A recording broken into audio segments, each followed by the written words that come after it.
Assalamualaikum warahmatullahi wabarakatuh. Perkenalkan, nama saya Gusti Awan, NPM 25126681. Baik, pada pertemuan ini saya akan membahas materi tentang penyebab dan penyebaran ingkar sunnah di Indonesia dan dunia. Apa itu ingkar sunnah?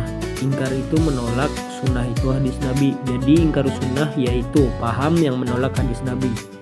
Mereka hanya menerima Al-Quran sebagai sumber hukum. Nah, penyebab munculnya ingkar sunnah di dunia. Di dalam PPT ini ada 3 hal yang bikin paham ini muncul. Yang pertama, karena mereka meragukan keaslian hadis.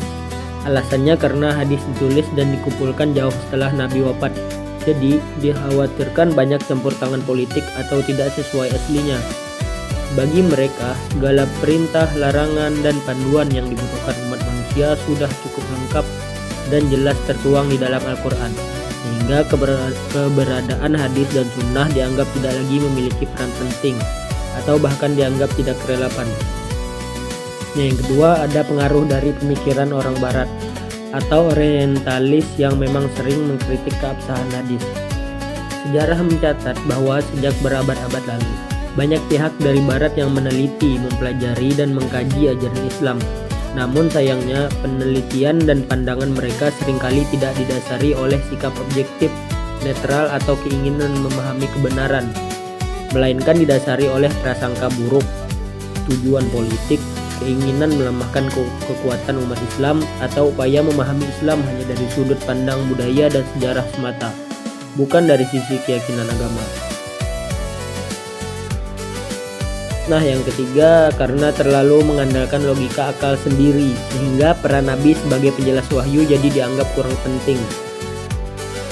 Jadi faktor ketiga yang menjadi penyebab munculnya paham ini adalah bersikap dan cara berpikir yang terlalu memutlakkan akal dan logika manusia, hingga menjadikan akal sebagai satu-satunya ukuran kebenaran mutlak.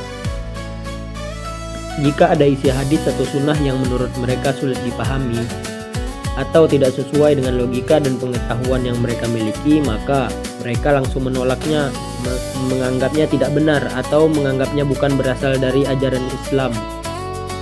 Mereka tidak memahami bahwa akal manusia itu sifatnya terbatas oleh pengetahuan, pengalaman, dan kemampuan berpikirnya.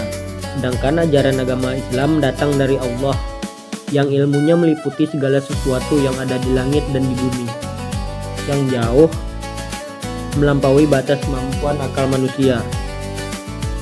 Dalam Islam, akal memang dihargai dan diwajibkan untuk digunakan dalam memahami agama.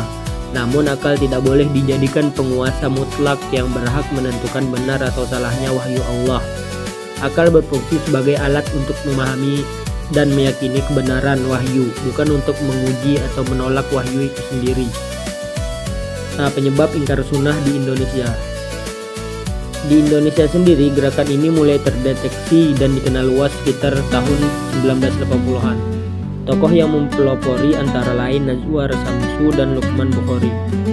Pemerintah dan MUI pun sudah tegas mengeluarkan fatwa bahwa paham ini termasuk ajaran sesat dan menyimpang. Namun sayangnya di era digital sekarang, pemikiran ini kembali menyebar lewat internet. Banyak yang tertarik, terutama kalangan anak muda yang mungkin semangat belajarnya tinggi tapi belum terlalu paham ilmu hadis secara mendalam. Banyak dari mereka belum memahami secara mendalam bahwa Al-Quran dan Sunnah itu ibarat dua sisi mata uang yang tidak dapat dipisahkan, atau ibarat undang-undang dasar beserta penjelasannya. Al-Quran memang sumber utama, namun banyak ayat-ayatnya yang bersifat umum, ringkas, atau memerlukan penjelasan lebih lanjut. Disinilah letak fungsi utama hadis. Nah, jadi kesimpulannya, memahami kedudukan hadis itu sangat penting dan tidak bisa ditinggalkan. Hadis berfungsi menjelaskan Al-Quran supaya syariat Islam tetap utuh dan bisa diamalkan dengan benar sesuai ajaran Nabi. Baik, sampai di sini saja presentasi saya hari ini. Terima kasih.